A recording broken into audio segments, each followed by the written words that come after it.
내가 누려왔던 모든 것들이 내가 지나왔던 모든 시간이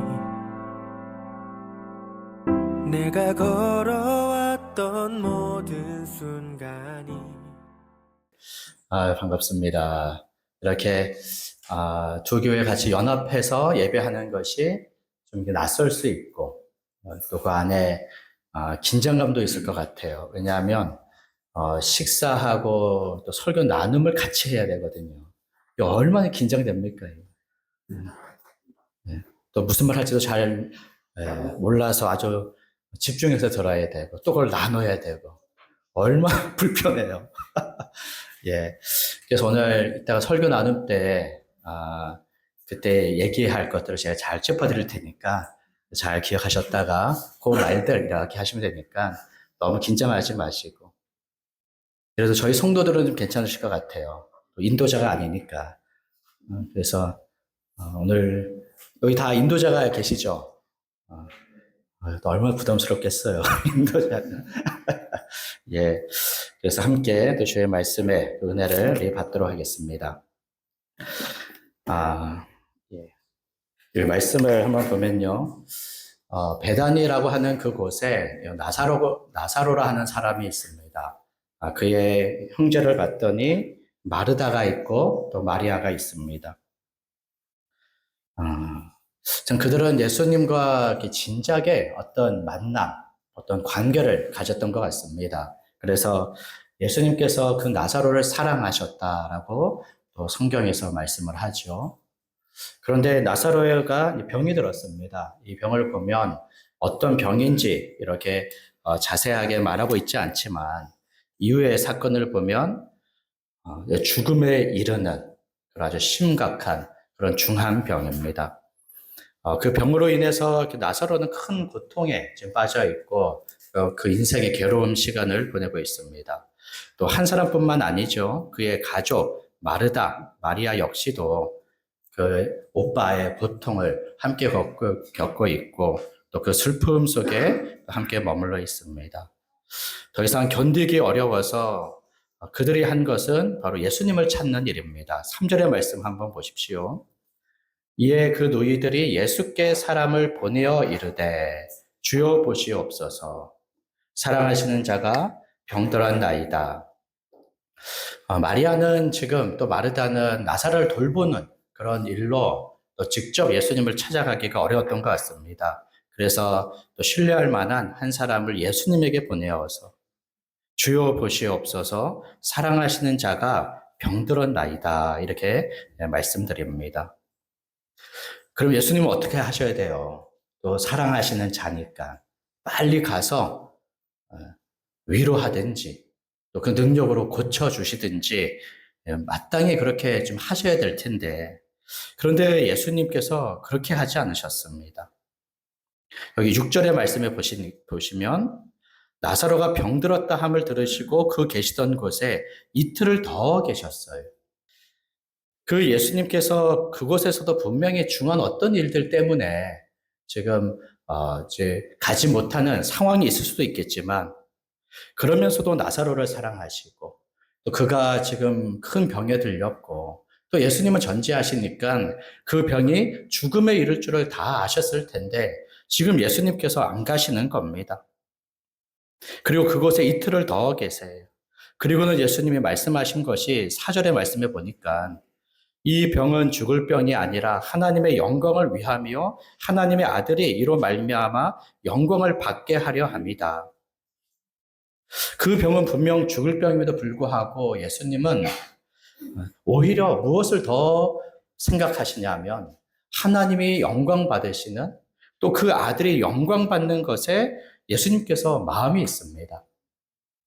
나사로의 병, 또 죽음을 통해서 예수님께서는 하나님의 영광을 나타내시고 또 그 아들의 영광을 나타내기를 원하세요. 그 모든 것은 사람들의 믿음을 위해서입니다. 그래서 여기 몇 절입니까? 믿음. 예, 15절이네요, 15절. 내가 거기 있지 않은 것을 너희를 위하여 기뻐하노니 이는 너희로 믿게 하려 합니다.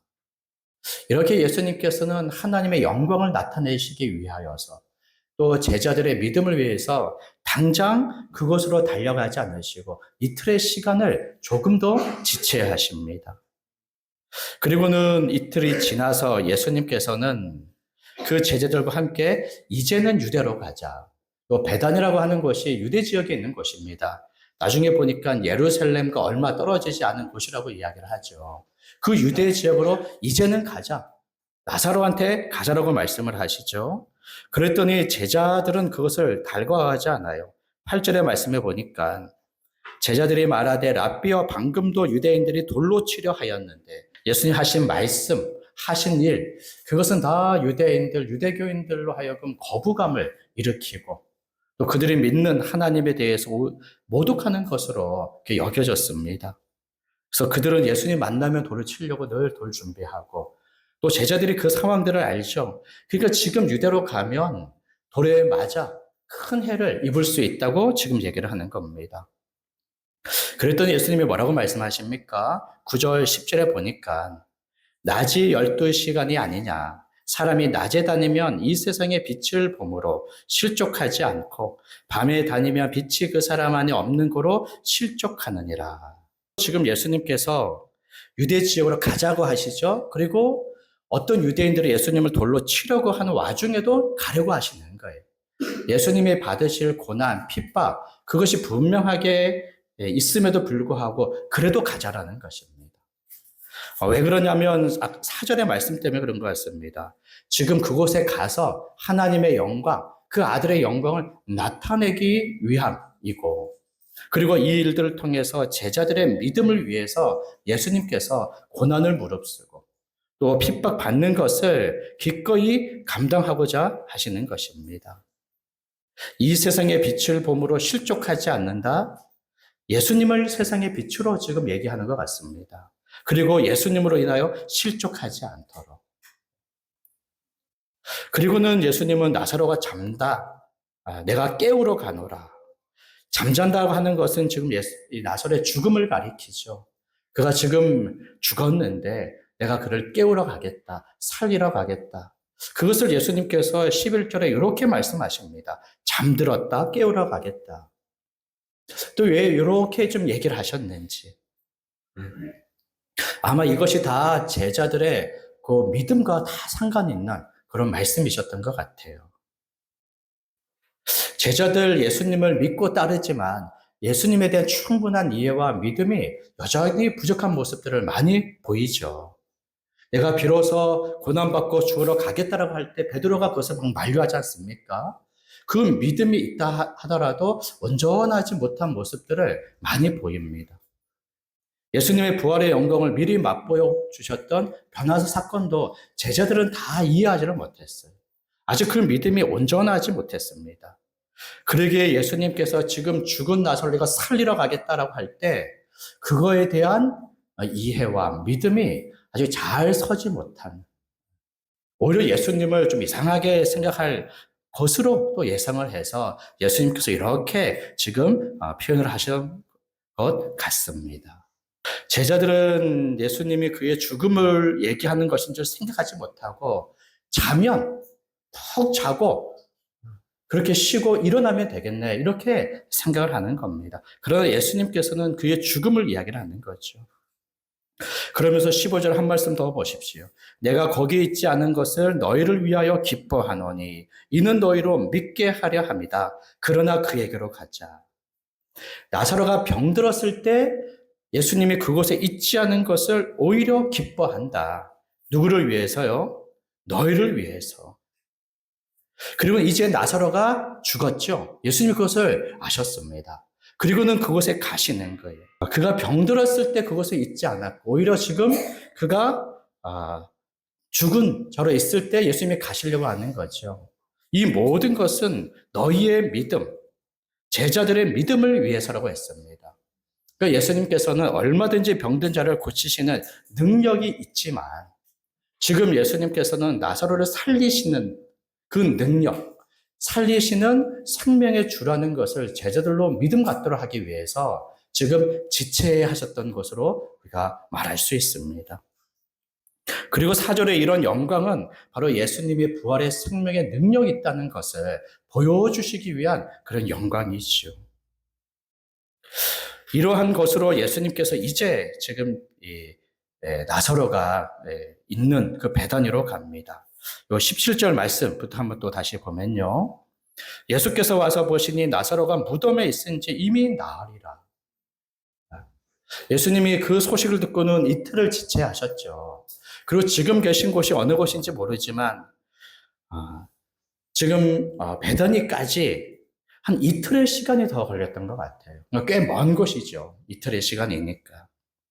그래서 예수님께서 이틀을 지체하셨고 이틀의 시간에 걸려 지금 나사로가 있는 베다니로 왔습니다. 그 예수님이 지체하시는 그 시간에 나사로가 죽었다라는 거예요. 나사로가 죽은 지 벌써 4일의 시간이 지났습니다. 4일의 시간. 그가 죽은 것이 너무나 확실하기 때문에 돌무덤에 그를 장사 지냈고 돌무덤에 장사된 지 벌써 4일의 시간이 됐어요. 이제 그의 몸에서 이제 썩은 냄새가 나기 시작합니다. 예수님께서 베다니로 왔을 때 그 마을에 다 들어가지 않고 마을의 어귀에 예수님께서 머물러 서 계셨어요. 예수님이 오신 소식을 듣고 누가 달려옵니까? 마르다가 달려오죠. 그리고 이후에 마리아도 달려옵니다. 바로 가서 예수님이 하실 일들을 얼마든지 하실 수 있을 텐데 예수님은 또 여전히 그곳에까지 가서도 지체하시는 거예요. 그러니까는 그러자 마르다가 먼저 예수님 오신 소식을 듣고 예수님에게 달려오지요. 그러면서 21절에 보니까 마르다가 예수님에게 말합니다. 주께서 여기 계셨더라면 내 오라버니가 죽지 아니하였겠나이다. 말은 이렇게 지금 그의 말만을 기록하고 있지만 얼마나 그가 고통스럽고 또 괴롭고 또 슬픕니까? 주께서 여기 계셨다면 내 오라버니가 죽지 아니하였겠나이다. 여기는 예수님에 대한 원망도 담겨 있을 거예요. 그가 능력 많으신 분 줄 진작에 알고 있거든요. 그래서 예수님을 청하였는데 예수님께서 오지 않으셨어요. 그래서 예수님께서 계셨다면 그 능력으로 병든 나사로를 고쳐주셨다면 결코 죽지 않았을 것이라는 그 믿음의 생각으로 예수님을 원망하죠. 왜 오지 않았습니까? 그래서 예수님이 무엇이라 말씀합니까? 23절에 내 오라비가 다시 살아나리라. 마르다가 이르되 마지막 날 부활 때는 다시 살아날 줄 내가 아나이다. 하나님께서는 부활 생명의 하나님이셔서 하나님께서 말씀하신 부활을 그도 알고 또 믿고 있었던 것 같습니다. 그러나 그것은 나중이라는 거죠. 마지막 날. 그런데 예수님께서 뭐라고 말씀하세요? 25절 또 26절 우리 같이 한번 읽어보겠습니다. 시작. 예수께서 이르시되 나는 부활이요 생명이니 나를 믿는 자는 죽어도 살겠고 무릇 살아서 나를 믿는 자는 영원히 죽지 아니하리니 이것을 내가 믿느냐. 예수님은 나중에 부활의 생명의 좀 믿음을 좀 생각할 것이 아니라 지금 현재 부활의 생명의 그 믿음을 원하셨습니다. 왜 그렇습니까? 예수님 그 자신이 부활이요 생명이시기 때문에 그렇습니다. 부활이요 생명. 그것은 부활의 주님, 생명의 주님이죠. 죽은 자를 살리실 뿐만 아니라 얼마든지 새 생명을 주시는 그런 주님이십니다. 생명의 창조자 또 생명의 수요자로서 지금 부활의 생명이다라고 말씀을 하세요. 그러기에 그를 믿는 자들은 죽어도 살겠고 살아서 믿는 자는 영원히 죽지 않는 육체의 죽음을 맞이한다 하더라도 다시 육체의 생명을 얻을 것이고 그리고 믿는 자들은 영원히 죽지 않는 영원한 생명, 영생을 얻게 될 것이라고 말씀해주고 있지요. 그러니까 지금 마르다는 그저 하나님에 대한 부활이요 생명이신 하나님에 대한 믿음이 있다 하더라도 부활이요 생명이신 예수님에 대한 그 믿음을 지금 충분히 갖지 못하고 있지요. 오히려 그 믿음이 있다면 지금 예수님 앞에서 나사로가 죽었으니 빨리 살려내달라고 얘기하지 않겠습니까? 그리고 주님이 지금 살려주지 않으신다 하더라도 예수님을 믿음으로 그 안에서 얼마든지 다시 살아날 것을 기대하고 소망하는 마음에 그렇게 슬퍼하거나 아주 크게 괴로워하지 않겠지요. 그런데 지금 마르다는 부활이요 생명이신 주님에 대한 믿음을 아주 미처 생각하지 못하고 아주 그 믿음을 갖지 못함에 지금 그러한 상황에 예수님께서는 그 안에 예수님에 대한 그 믿음을 일으켜 주고 계시는 것입니다. 이것을 내가 믿느냐? 그리고는 마르다가 예수님을 떠나고 집으로 가서는 마리아에게 예수님이 오셨다라고 말합니다. 그리고는 마리아가 달려오죠. 마리아도 똑같이 마르다와 같은 이야기를 합니다. 32절의 말씀을 한번 보십시오. 마리아가 예수 계신 곳에 가서 배웠고 그 발 아래 엎드려 이르되 주께서 여기 계셨다라면 내 오라버니가 죽지 아니하겠나이다 하더라. 그리고 그 다음에 어떤 대화가 기록되어져 있지 않습니다. 이걸 보면 마리아도 마르다와 같은 똑같은 예수님에 대한 믿음의 생각을 가지고 있지 않겠습니까? 아직 예수님이 부활의 생명의 주라는 것에 대한 그 이해가 부족하고 그 믿음이 부족한 것이죠. 그럴 때 예수님께서는 마리아가 그 오라버니 그 나사로로 인하여 슬피 우는 것과 또 그와 함께한 모든 사람들이 우는 것을 보십니다. 33절에 그렇게 얘기를 하지요. 그리고는 심령의 비통이 여기시고 불쌍히 여기세요. 나사로가 어디 있냐 말씀하시고 예수님께서도 그들이 슬피 우는 것을 이 집의 죽음의 고통, 그 괴로움으로 인하여 함께 눈물을 흘리세요. 예수님이 우셨던 것을 이 복음서에서 본 적이 있었던가 이렇게 생각이 듭니다. 우셨던가. 십자가에 죽음 당하시기 전에 예수님이 우셨던가요? 성경에 그렇게 직접적인 표현은 나와 있지 않죠. 이렇게 예수님이 우셨던 것을 많이 또 찾아볼 수 없는 그러한 우리가 성경에서 예수님이 이렇게 우셨다, 눈물 흘리셨다라고 하는 것은 얼마나 그를 사랑하시고 불쌍히 여기시고 저들의 죽음의 괴로움과 큰 고통을 아시는 것으로 예수님께서 눈물을 흘리시는 거죠. 이것을 보고 많은 유대인들이 예수님이 얼마나 나사로를 사랑하셨는가라고 더욱더 생각하게 됐습니다.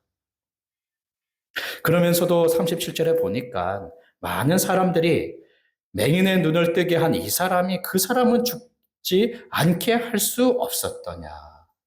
예수님이 하셨던 능력으로 많은 병든 자, 또 장애 가진 자를 예수님이 고치신 것을 보고는 그런 분인 줄로는 지금까지 생각을 했는데, 그러나 이 사람은 죽지 않게 할 수 없느냐? 이 사람들도 똑같이 마르다와 마리아와 같이 예수님의 그 부활의 생명, 죽음을 살리시는 그 능력 있으신 분이라는 것에 대한 믿음 없는 이런 모습들을 볼 수가 있습니다.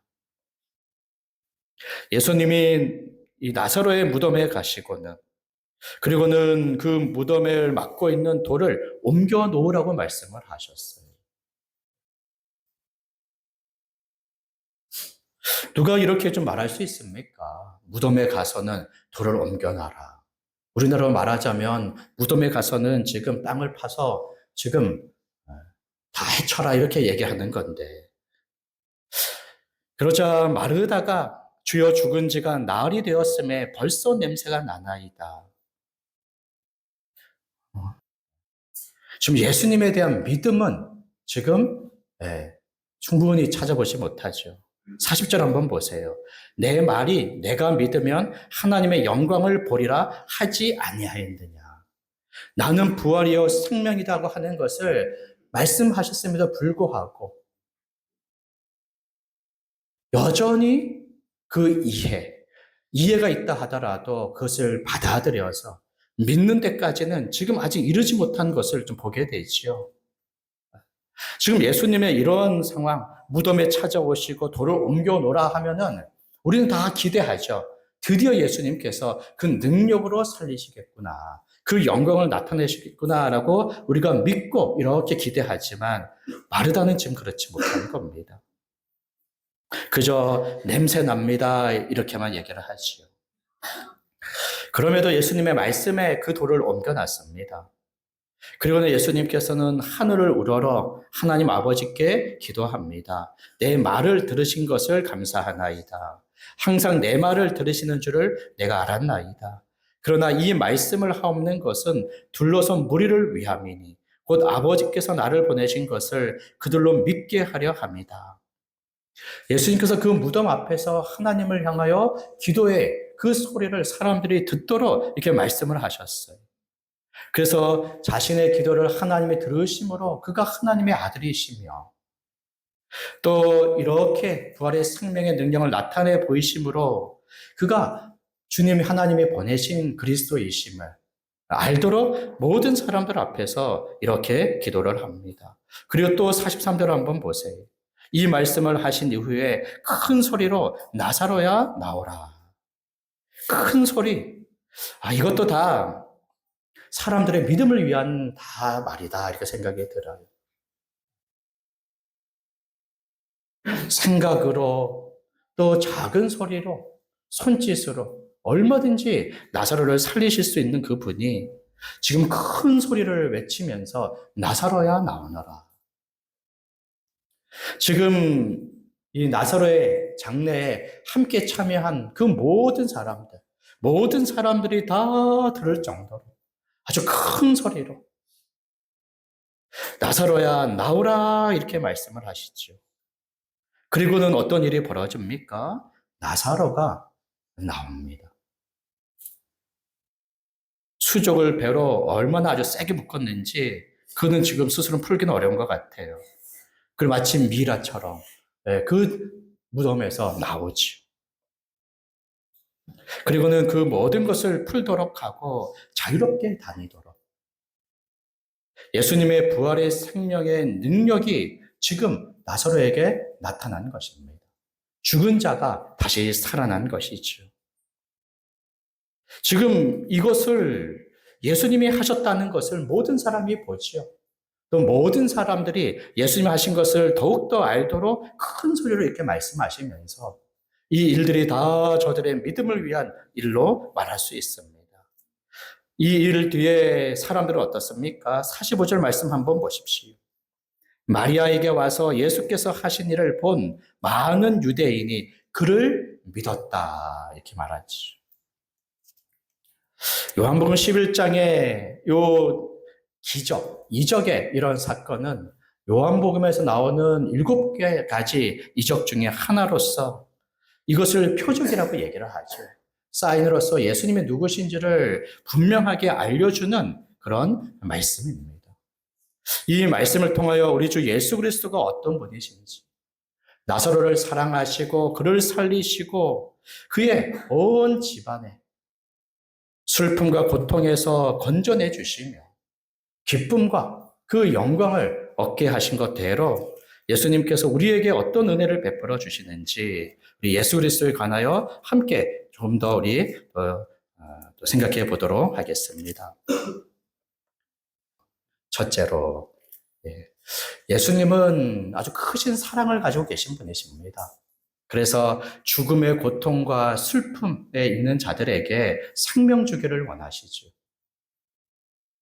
예수님께서 지금 죽음의 고통과 슬픔에 있는 자들에게 생명 주심은 그분의 크신 사랑 때문입니다. 크신 사랑으로 죽음의 고통과 슬픔에 있는 자들에게 생명을 주기를 원하시죠. 나눔을 하실 때 이것을 한번 본문에서 어떻게 표현하고 있는지를 서로 찾기를 해도 괜찮을 것 같습니다. 예수님의 사랑을 우리가 발견할 수 있는 그런 대목. 먼저는 아예 직접적으로 예수님이 나사로를 사랑한다고 하지요. 마리아도 그것을 알고 있었습니다. 그래서 3절에 예수님에게 마리아가 보낸 사람이 와서 얘기를 하죠. 사랑하시는 자가 병들었나이다. 예수님이 사랑하시는 나사로가 병들었나이다. 예수님이 나사로를 사랑하시는 것을 그의 가족, 주변 사람들이 다 알 정도로 예수님은 나사로를 사랑하셨어요. 아예 직접적으로 성경의 기자가 말합니다. 5절 한번 보세요. 예수께서 본래 마르다와 그 동생과 나사로를 사랑하시더니, 성경의 기자는 그 분명한 사실을 말하지 않습니까? 예수님께서 사랑하셨고, 또 그 장례에 모인 사람들도 예수님이 슬피 우시는 것을 보고는 얼마나 그를 사랑하셨는가, 이렇게도 얘기를 했습니다. 예수님은 나사로를 사랑하셨어요. 어디 그뿐이겠습니까? 예수님께서는 그 창조자로서 지으신 모든 사람들을 사랑하십니다. 하나님이 예수님을 세상에 그리스도로 보내실 때에도 하나님이 세상을 이처럼 사랑하심으로 그 아들 예수 그리스도를 세상에 보내셨어요. 하나님은 사랑이시고 예수 그리스도는 그 사랑이 충만하신 분이십니다. 그 크신 사랑으로 세상을, 우리를 사랑하시는 것이죠. 그럴 때 그 사랑으로 죽음의 고통, 죽음의 괴로움, 죽음의 슬픔에 있는 자들을 사랑하시는 거예요. 그 죽음이라고 하는 것은 그저 마지막 어떤 고통과 슬픔의 마지막 지점만 아니죠. 그 죽음에 이르는 많은 인생 안에, 그 죽음에 이르기까지 우리의 인생 안에 죽음과 방불하는 많은 고통과 슬픔들이 있습니다. 어릴 때 좀 가정에서 겪었던 어떤 일들, 또 청소년 시기, 또 청년의 때, 또 결혼 이후에, 또 부모와 자녀, 자기의 인생 전체에 참 죽음의 많은 괴로움과 고통들을 다 가지고 있지 않습니까? 그리고는 아주 공통적인 것은 죄로 말미암은 하나님의 심판의 진노와 저주의 이 고통을 우리 모두가 다 동일하게 가지고 있습니다. 이런 죽음의 고통하고 슬퍼하는 자들에 대하여 예수님께서는 크신 사랑으로 불쌍히 여겨주신다라는 거예요. 우리를 사랑하시는데 우리가 겪는 이 모든 고통과 슬픔에 불쌍히 여겨주세요. 33절의 말씀을 다시 한번 보십시오. 저들의 우는 것을 보시고 심령의 비통이 여기시고 불쌍히 여기신다. 불쌍히 여기신다. 저들은 모든 괴로움들을 다 아시며 그것을 불쌍히 여기시죠. 눈물 흘리실 정도입니다. 그런 사랑, 그런 불쌍히 여기심, 그런 것으로 예수님께서는 지금 고통 중에 있는 나사로를 찾아오시고 그의 집을 찾아오시죠. 사랑으로 불쌍히 여긴다 하더라도 그저 우리가 마음만 가지고 있을 때가 있지요. 그리고는 무관심한 어떤 태도를, 행동을 우리가 보일 때도 있지 않습니까? 그런데 예수님께서는 저들을 찾아가셨어요. 한 사람을 찾아오셨지만 우리 모든 사람들을 위하여 하늘의 영광을 버리시고 이 땅에 종의 형체를 입고 이 땅에 찾아오신 것입니다. 이 모든 것이 사랑이시고 그리고 자신을 한없이 낮추신 그분의 겸손이라고 말할 수 있습니다. 그리고는 그분이 원하시는 것은 생명을 주기를 원하시는 겁니다. 죽음의 고통과 슬픔에 있는 자들에게 생명을 주기 원하시고 죄로 말미암은 하나님의 심판의 진노 속에 있는 자들에게 구원을 주기를 원하시는 거예요. 그리고는 또 수많은 괴로움들에서 건지시고 회복하여 주기를 원하시죠. 무엇까지도 고치시고 회복하기를 원하시냐면, 이거 좀 얘기하기 너무 약간 누추해서 제가 말을 해야 되겠어요. 무좀까지도. 이상하게 왜 이게 좀 생각이 나는지 모르겠어요. 성령의 어떤 역사인지 모르겠는데, 감동인지 모르겠는데, 무좀까지도 해결하신다. 무좀이라고 하는 것은 얼마나 은밀합니까? 큰 병이 아닌데도 불구하고 밝히기가 좀 주저하죠. 그리고 그것은 또 뭐 또 가볍다라고도 볼 수가 있죠. 그런데 또 아는 사람은 또 알아요. 아주 힘들어요. 그런데 이것까지도 예수님께서 고치신다면, 이게 너무 이게 이상한가요? 지금 분위기가. 죄의 죽음 얘기하다가 갑자기 무좀 얘기하니까. 그런데 그분이 가지고 있는 그러한 구원과 생명, 회복과 치유는 우리가 지금 고통스러워하고 괴로워하는 지극히 작은 것 하나까지도 다 아시고 이것을 해결하기를 원하신다라는 것입니다. 그렇다고 한다면 이런 무좀까지도 우리 주님이 아시고 이것까지 구원하여 회복하시고 고치기를 원하신다면 더 큰 고통은 얼마나 이것을 아시고 이걸 고쳐주기를 원하시겠습니까? 죽음의 많은 고통들, 그리고 죄와 사망의 이 모든 것에서 우리를 건지기를 원하십니다.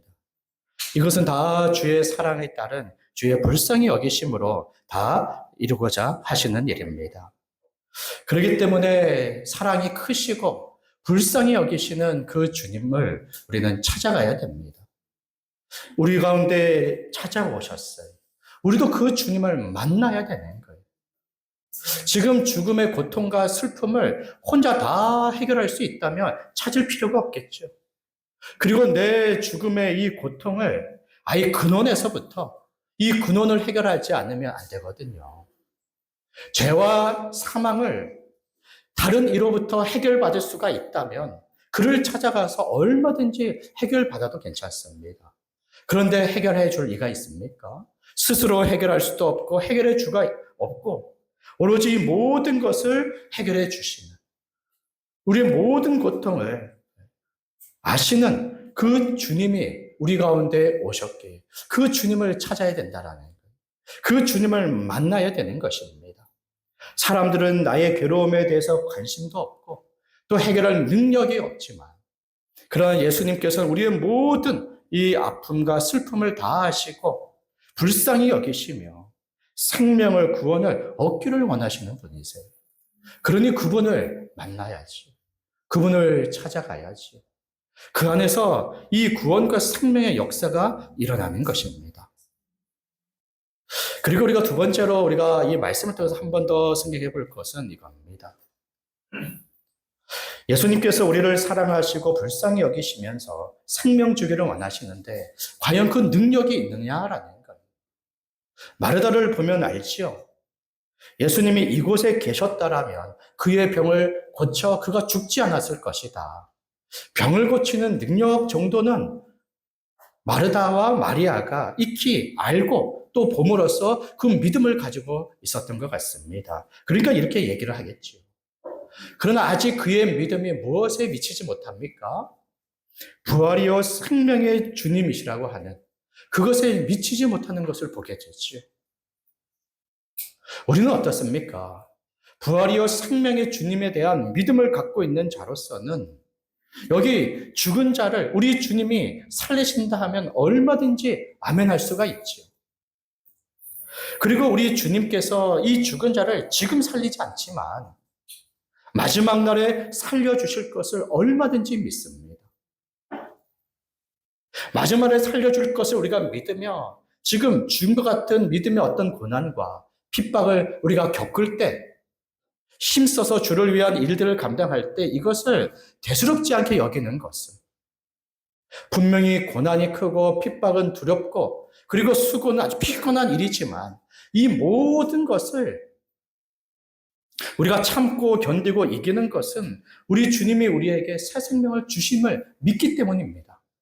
이 믿음으로 다 견디는 거예요. 그러니까 죽음을 죽음으로 안 보는 거예요. 죽음의 고통을 더 이상 큰 슬픔으로 여기지 않습니다.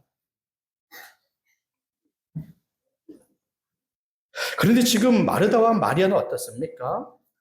여기 계셨다면 병을 고쳐 살았겠는데 지금은 그렇지 않죠. 이미 죽어버렸어요.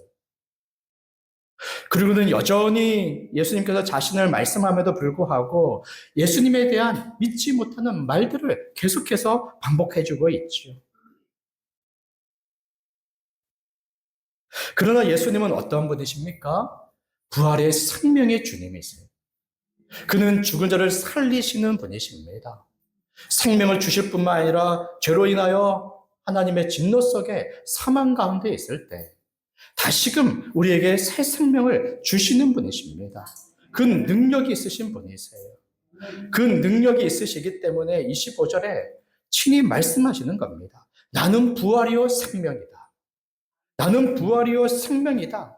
자기 자신이 그러한 분인 줄, 그런 분이시기 때문에 말씀하실 수 있는 것이지, 그렇지 않다면 어떤 누가 나는 부활이다, 생명이다, 나를 믿음으로 새 생명을 얻겠다라고 과연 누가 얘기합니까? 자기 자신이 부활이요 생명의 주인 것을, 생명의 주인지 주가 아닌 줄 알면도 불구하고 이렇게 얘기하는 자가 있다면 그는 거짓말하는 자죠. 정말 자기 자신을 이렇게 믿는다면 그는 정신병자라고도 말할 수 있겠습니다. 근데 과연 예수님은 그렇습니까? 지금 거짓말장애로 얘기를 합니까? 또 정신병자로서 얘기를 합니까? 그렇지 않아요. 나는 부활이요 생명이다라고 말씀하신 것은 예수님이 그런 분이시기 때문에 말씀하시는 겁니다. 그런데 혹 이렇게 말은 할 수 있겠죠. 말은. 그러나 그 말을 우리가 사람들로 믿도록 하기 위해서는 그것을 증명해 보여야 될 겁니다. 정말 그런 능력이 있는지를 보여줘야 할 거예요. 그러기에 예수님께서는 그 모든 사람들 앞에서, 제자들 앞에서, 마르다와 마리아 앞에서, 사람들 앞에서 예수님이 보여주시는 거예요. 무덤 앞에 서서 나사로야 나오라 큰 소리로 말씀하시고 말씀하신 대로 나사로가 살아서 나오게 된 것이지요. 그 능력을 보여주신 것입니다. 이것으로 참으로 예수님께서는 부활이요 생명이다라고 하는 것이 그의 말씀으로 증거가 되고 또 기적으로 이적으로 이것이 확증이 된 것입니다. 예수님께서는 그 안에 부활의 생명의 능력이 있다는 것을 말씀으로 또 기적으로 보여주셨어요. 사람들로 이 믿음을 갖기를 원하셨던 것입니다. 우리가 겪고 있는 죽음의 많은 고통과 슬픔, 그러니까는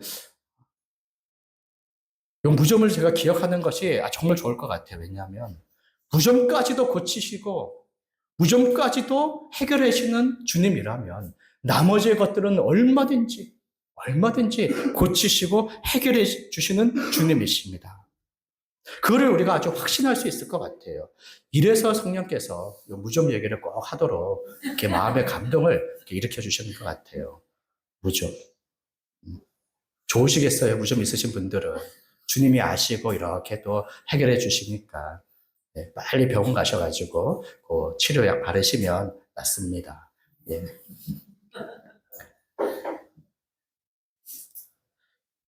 우리 주 예수 그리스도는 하나님과 같으신 분이시며 하나님의 아들로서 부활의 생명의 권세를 동일히 갖고 계십니다.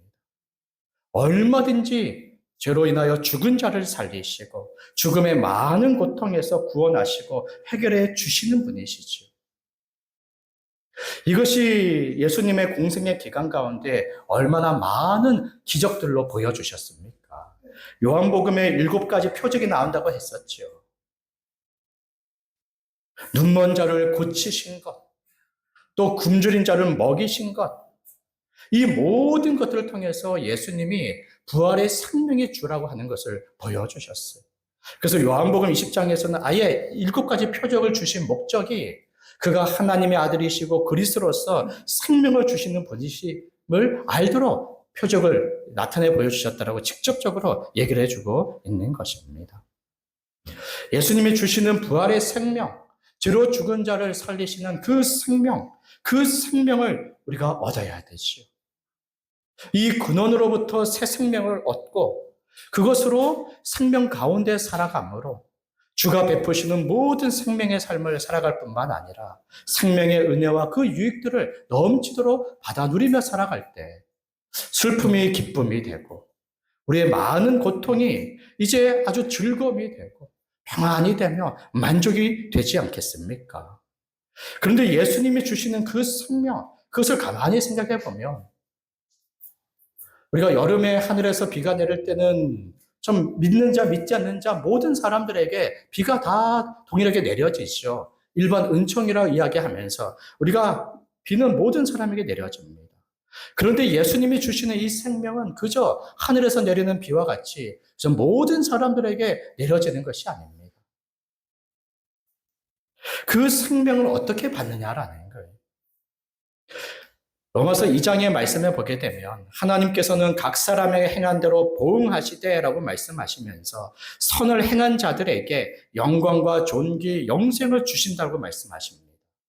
하나님은 공의로우신 분이시기 때문에 그 앞에 선한 자, 의로운 자, 거룩한 자에게 상으로 보응하심으로 생명을 주시는 거예요. 그럴 때 누가 하나님이 주시는 이 새 생명을, 우리 주 예수 그리스도가 주시는 새 생명을 얻을 수 있습니까? 누가 완전히 선을 행하며 완전히 의로우며 거룩한 자가 누가 있습니까? 그러니 그가 새 생명을 주시는 분이라 하더라도 우리 모두는 그 자격이 없는 거예요. 그것을 받을 만한 어떠한 조건을 가지고 있지 못합니다.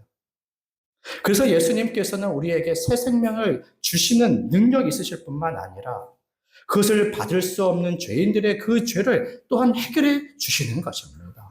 죄를 해결해야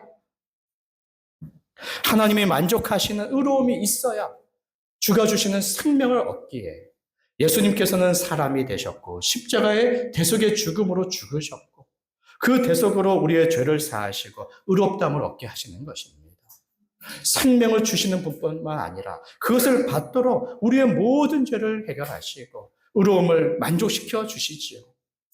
이렇게 예수님께서는 우리에게 생명을 주시는 분이세요. 사랑으로 불쌍히 여기실 뿐만 아니라 그것을 원하시며 또 그 능력이 있으신 분으로서 이제 우리가 그분 앞에 가면 그가 주시는 생명을 얼마든지 받는다라는 것입니다. 그저 육신의 목숨이 다시 사는 것입니까? 장차 그것이 우리에게 이루어질 뿐만 아니라 하나님 앞에 죄로 인하여 죽었던 자가 하나님에 대하여 다시 살아남으로 이제는 하나님과 함께 사는 자가 됩니다.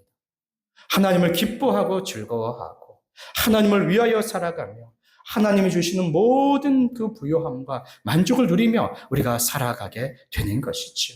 그 모든 것들이 다 예수님에게 있고 그리스도 안에 있는 것입니다. 그러니 어찌 우리가 더욱더 그분을 우리가 찾지 않을 수 있습니까? 혹 주님이 우리를 알지 못하고 우리를 무심히 지나간다 하더라도 우리는 주님을 놓칠 수가 없는 거예요.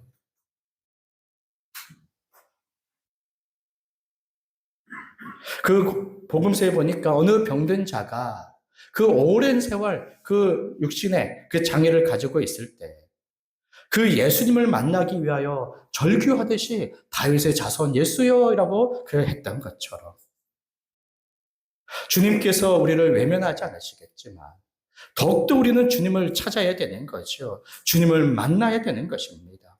이것을 우리는 미루면 안 되는 거예요. 마르다와 같이 나중에 어떤 좋은 일들이 이루어질 것이다라고 우리가 그저 기약 없이 그것을 미루면 안 됩니다. 지금 주님을 만나야 되는 거예요. 지금 육신의 괴로움, 영적인 괴로움, 영혼의 이 두려움들 속에서 지금 주님을 만남으로 이 모든 것이 해결이 되는 것이죠.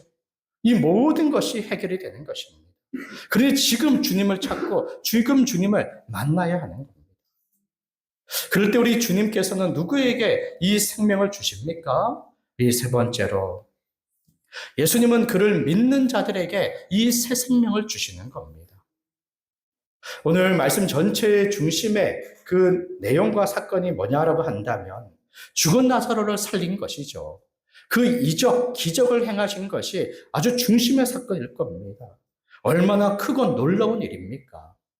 그러면서도 많은 분량을 차지하는 것은 제자들, 마르다, 마리아, 그리고 많은 사람들의 믿음을 위한 것을 많은 내용들을 담고 있습니다. 이틀이나 지체하시며 그가 죽은 지 사흘째 되는 그날에 그들 앞에 나타나신 것. 그리고 그들 앞에서 몸소 부활의 생명으로 나사로를 살리신 것. 또 마르다와 마리아를 만나시면서 직접적인 그 대화 속에 예수님에 대한 믿음 갖도록 권하시고 촉구하신 것. 이토록 예수님께서 믿음 갖도록 하신 것은 오직 예수 그리스도를 믿고 그를 의지하는 자들에게 그 안에 능력인 생명을 주시기 때문입니다. 그렇기 때문에 제자들의 믿음을 위하여 그리고 마르다에 대하여서도 나를 믿도록 그렇게 말씀을 하셨던 것입니다. 그 믿음, 구원과 생명, 그 하나님의 복을 얻기 위하여 우리가 행할 것이 아무것도 없습니다. 이미 죄인들로서 실패한 사람들이 다시 기회가 주어진들 어찌 하나님의 모든 말씀을 다 순종하며 그 하나님의 주실 상을 우리 스스로의 힘과 노력으로 얻을 수 있습니까? 그럴 때 하나님께서는 예수 그리스도를 통하여 우리에게 필요한 구원, 생명, 하나님의 모든 그 복을 그리스도와 행한 것으로 우리에게 은혜로 베풀어 주시기를 원하시지요. 그리고는 하나님께서 정한 이 은혜의 방도가 바로 믿음이라는 겁니다. 예수님에 대한 믿음. 믿음은 어떤 거겠습니까? 믿음. 그것은 그저 예수님을 의지하는 것 외에 달리 말할 것이 없어요. 병으로 고통하는 자, 죽음으로 슬퍼하는 자가 죽음에서 건짐을 받고 병에서 노임을 받기 위하여 아무것도 할 수 없을 때 오로지 예수님밖에 찾을 리가 없고 예수님만을 의지할 것이 없는 것처럼 믿음이라는 것은 전적으로 예수님만을 의지하는 것입니다. 전적으로 하나님의 은혜만을 구하는 것일 거예요. 그러니 믿음의 순종이 반드시 그 안에 있기 때문에 믿는 것이 어렵다 이렇게 생각할 수 있겠죠. 그런데 정말 우리가 중환병에 걸려서 당연히 우리 스스로 그것을 해결할 수가 없어서 병원에 찾아가서 의사의 그 수술대 앞에서 우리 몸을 맡겨서 의사가 고쳐주기를 우리가 무엇합니까? 아무리 큰 돈이 들더라도 그 돈을 다 내주고 며칠이 걸린다 하더라도 그 시간들을 다 내주고 또 무엇이 필요하다고 한다면 그 모든 것까지도 다 내주면서까지 우리의 생명을 그 의사의 손길에 맡기는 것처럼 지금 우리가 어떤 상태냐는 거예요. 그저 질병의 고통 한 가지만 있습니까? 이제 죽음의 날들을 앞두고 있는 그 고통 한 가지만 있습니까? 육신의 죽음을 맞이하면 그러면 우리의 인생의 모든 괴로움과 슬픔이 그것으로 다 종결이 됩니까? 그렇지 않지요. 영원히 있습니다. 영원. 영생을 얻는 자에게 영원은 너무나 기쁜 일이지만 영원한 죽음과 형벌을 맞이할 자들은 이 영원이라는 것이 얼마나 두렵고 얼마나 무서운 일입니까? 또 여전히 우리는 많은 죽음으로 말미암은 괴로움과 슬픔 속에 우리가 살아가요. 자기의 몸의 질병과 장애로 그 고통을 겪고 어느 사람들 가정이나 어느 사람들의 관계가 깨어지는 것으로 인하여 서로 미움과 다툼, 원수같이 지내는 것으로 인한 그런 괴로움과 고통들도 다 죽음의 그런 일들로 우리가 생각해 볼 수도 있겠지. 이 모든 것들을 어찌 우리가 다 감당할 수 있습니까? 그런데 예수님 안에 구원이 있고 그 생명이 있고 하나님의 복과 회복과 치유의 그 모든 역사가 있어서 그것을 우리에게 주신다라는 것입니다. 나는 죄와 죽음을 해결받아야 되고 이 하나님의 진노와 저주에서 구원을 받아야 되고 이 모든 죽음의 고통에서 나는 벗어나야 하는데 그 모든 것을 우리 주님 안에서 그것이 해결된다라는 거예요. 그래 자기의 모든 것을 들여 우리 주님께 나오는 것은 얼마나 당연한 일입니까? 주님께 믿음으로 나오지 못하는 자들은 어쩌면 자신의 지금 고통과 슬픔이 그냥 괜찮은 것처럼 여기는지 모르겠어요. 아니면 자신의 죄와 사망의 이 근원적인 이 고통과 이 두려움에 대하여 알지 못하거나, 그러니 예수님을 찾고 의지하고 붙잡고 그를 따라가는 것이 너무나 미련적이지요. 너무나 소극적입니다. 그러나 그럴 수가 없어요. 자신의 병이 중하면 중할수록 의사들을 찾고 병원을 찾고 그렇게 고침받기를 애를 쓰는 것처럼, 자신의 지금의 공경이 어떤 것인지를 안다면, 그 실상을 안다면 결코 아주 미온적인 이런 믿음의 태도를 보일 수가 없겠죠. 예수님께서는 자기를 믿고 의지하는 자, 이제 더 이상 자기 자신을 의지하지 않고 세상을 의지하지 않고 오로지 예수 그리스도 그 한 분만을 의지하는 자, 그의 십자가의 죽으심과 부활 가운데 구원과 생명이 있음을 믿고 오로지 주님만을 바라보고 따르고 전적으로 의지하는 자, 그 믿음 가운데 이 놀라운 구원과 생명의 은혜를 베풀어 주시는 것입니다. 우리 모두는 우리 주 예수 그리스도를 믿는 자들로 이렇게 모여져 있습니다. 믿음으로 말미암아 죽음에서 생명, 심판에서 구원을 베풀어 주시는 그 은혜를 받은 자로 하나님 앞에 나와 감사와 찬양과 예배를 지금 드리고 있습니다. 이 얼마나 감사한 일입니까? 우리에게 주시는 이 모든 이런 일들은 단번에 다 이루어지지 않는 것인 줄 우리가 알고 있습니다. 예수 그리스도를 믿음으로 우리가 거듭나는 이 영적 생명 얻는 일은 이미 우리 가운데 이루어진 것이지요. 우리의 몸의 부활은 지금 이루어진 것이 아닙니다. 이 몸의 부활은 주님께서 재림에 오실 그날에 이루어질 것이죠. 이미 생명을 얻었고 그것을 누리지만 모든 생명의 은혜들을 다 누리고 있는 것은 아닙니다. 어떤 것은 기대하고 소망하며 우리가 그것을 참고 기다리고 있는 것들이 있지요. 그러면서도 이 사이에 이미 생명을 얻은 자로서 마지막 몸의 부활과 영생에 이르는 이 사이에 우리가 겪는 이 많은 괴로움과 슬픔들이 있는데, 여기에서 우리가 믿음을 더욱더 굳게 지켜야 해야 됩니다. 예수 믿음으로 생명을 얻지요. 그것을 알아 예수 그리스도를 믿었습니다. 그리고 생명을 얻었어요.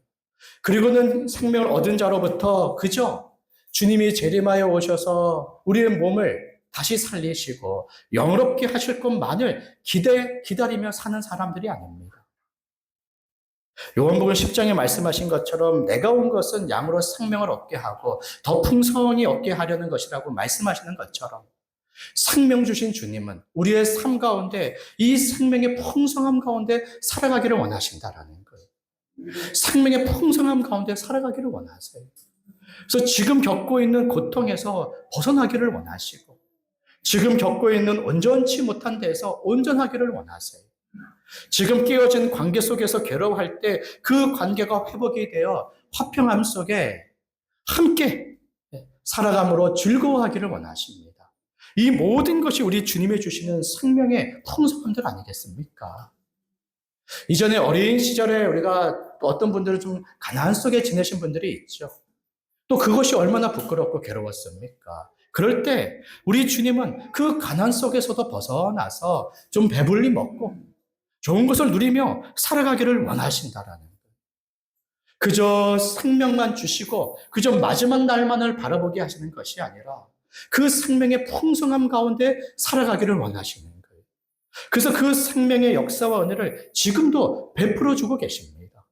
그렇다고 한다면 주님의 말씀대로 예수님을 믿음으로 생명을 얻을 뿐만 아니라 마지막 날에 영생에 이를 때 그때도 우리가 그 영생을 얻기 위하여 믿음을 지킬 뿐만 아니라 지금 현재 생명의 풍성 가운데 살아가기 위해서 우리가 할 것은 주님을 믿고 의지하는 삶을 살아가야 된다는 것입니다.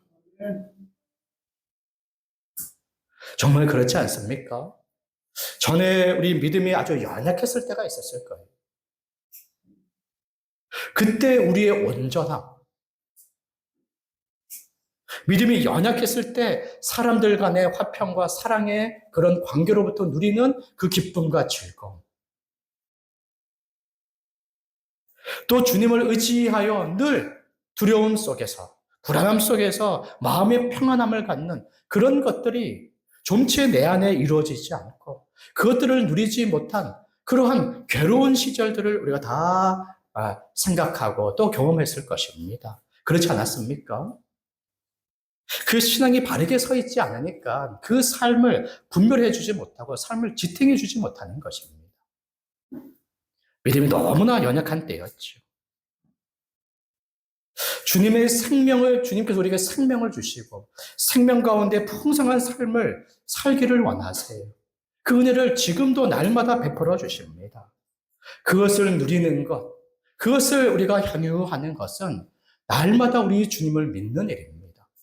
그 주님을 믿음으로 주님 안에 있는 그 생명의 부요함과 풍성함들을 날마다 우리가 누리며 살아가는 것입니다. 이런 은혜가 있기를 바랍니다. 이것으로 인하여 영생에 이르도록 끝까지 믿음을 지켜야 하지만 날마다 생명 가운데 풍성한 삶을 살기 위하여 날마다 주님을 의지하고 주를 믿고 주님을 따라가야 되지요. 거기에 필연적으로 동반되는 순종의 삶은 얼마나 귀하고 또한 감사드립니까? 생명의 풍성함을 누리는 길이잖아요. 우리 주님의 은혜 베푸셔서 하나님의 백성 자녀된 사람으로서의 그런 본분을 지키는 것이고 또 주님께 순종하며 거룩하고 의로운 삶을 얼마나 우리의 삶을 의미 있고 또 자기 자신을 존귀하고 가치 있게 합니까? 그러게 우리 주님을 더욱더 믿으며 이 생명의 풍성 가운데 사시기를 바랍니다. 어떤 이들은 믿음의 어려움들을 겪고 계실 거예요. 없는 것에서 믿음 갖기를 우리가 바라며 때로는 믿음 가질 만한 어떤 마음과 생각조차도 잘 일어나지 않으므로 그저 믿음에 대한 막연한 생각들을 가지고 있는 분도 있을 겁니다. 또 믿음이 적은 데서 여러 가지 불안과 또 괴로움들에 온전치 못함에 시달리는 이들도 있을 거예요. 그런데 오늘 말씀에 보게 되면 우리 주님께서는 제자들 마르다, 마리아 그 주변의 사람들의 믿음을 위하여서 말씀하시고 믿음을 위하여서 역사하시고 결국 그들로 하여금 믿음 갖기를 도우시는 분이심을 바로 말해주지요. 여전히 주님께서는 믿음으로 모든 구원과 생명과 복을 주실 때 믿음까지도 도우시는 분이십니다. 없는 자에게 믿음 있게 하시고 믿음이 연약한 자에게 또 믿음을 크게 하시고 굳건하여 강하게 하시는 분이시죠. 그때 우리 주님께서는 늘 이 말씀을 사용하시는 거예요. 자기 자신을 드러낸 이 말씀, 자신의 능력을 보여준 이 말씀, 자기의 계신 이 성경의 말씀을 통하여 우리의 믿음을 있게 하시고 온전하게 하시는 것입니다. 괴로움과 슬픔 속에서 말씀을 통하여 주님께서 어떤 분이신지 알므로 더욱더 주님을 찾고 붙잡도록 도와주시는 분이시죠. 그가 보내신 보혜사 성령께서는 얼마나 우리의 믿음을 위하여 일하십니까? 또 교회 안에서 이 말씀을 가르치는 목사와 또 말씀의 신실한 성도들 간의 교제 속에 얼마나 우리의 믿음을 붙들어 줍니까?